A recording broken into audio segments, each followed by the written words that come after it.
எனது திரிஷா சினிமா விட்டு விளையிட்டாங்களா? அவங்களுக்கு ஏற்கனவே ஒரு தொழிலதிபர் கல்யாணம் ஆயிடுச்சா? அவங்களுக்கு இப்போ 2 பிள்ளைங்களா? அந்த 2 பிள்ளைல ஒரு பிள்ளைக்கு 2 வயசு ஆயிடுச்சாமே அப்படின்னு திரிஷா அவர்கள் போட்ட பதிவு தான் இப்போ வைரல் ஆயிட்டு இருக்கு. இன்னைக்கு அதை பத்தி வீடியோ தான் நம்ம பார்க்க போறோம். நான் உங்க தவசி 2.0. தமிழ் சினிமாவோட ராணின்னு சொல்லலாம் நம்ம திரிஷாவங்க. கிட்டத்தட்ட 22 வருஷத்துக்கு மேல ஹீரோயினாவே ஆக்ட் பண்ணிட்டு வராங்க. அப்படி இருக்கக்கூடிய சூழ்நிலையில அவங்கள பத்தி நல்ல செய்தியும் வருது, அதை விட வதந்தியும் நல்லா பரவுதுங்க. சமீபத்துல தாவேக தலைவர் விஜய் அவர்கள் கூட ஒரு திருமணத்துக்கு போனது பெரும் பரபரப்பை கிளப்பிச்சிங்க.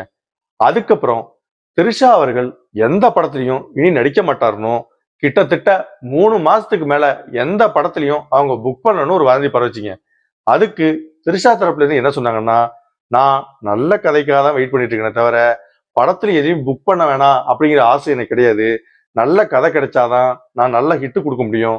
10 படத்தை ஒரே நேரத்தில் நடிக்கிறத விட 10 படத்துல ஒரு படத்தை செலக்ட் பண்ணி பெரிய ஹிட் கொடுக்கணும், அதுதான் என்னோட ஆசைன்னு சொல்லியிருந்தாருங்க. ஆனா சினிமா வட்டாரத்துல திரிஷாவை பத்தி பரவன அனைத்து செய்திகளும் உண்மைன்னு நம்ம சித்ரா லட்சுமணன் சொல்லியிருந்தாருங்க. அதுக்கப்புறம் நம்ம திரிஷா அவர்கள் இன்ஸ்டாகிராம்ல ஒரு போஸ்ட் ஒன்று போட்டிருக்காங்க.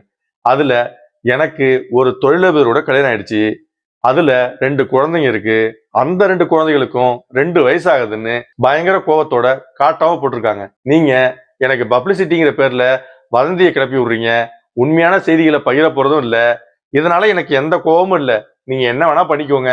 அன்னைய டேவ்ல என்னைய பத்தி நீங்க வதந்தியை பரப்பலாம் நான் கவலைப்பட போறது இல்ல, நல்ல விஷயத்த சொன்னாலும் நான் கவலைப்பட போறது இல்ல.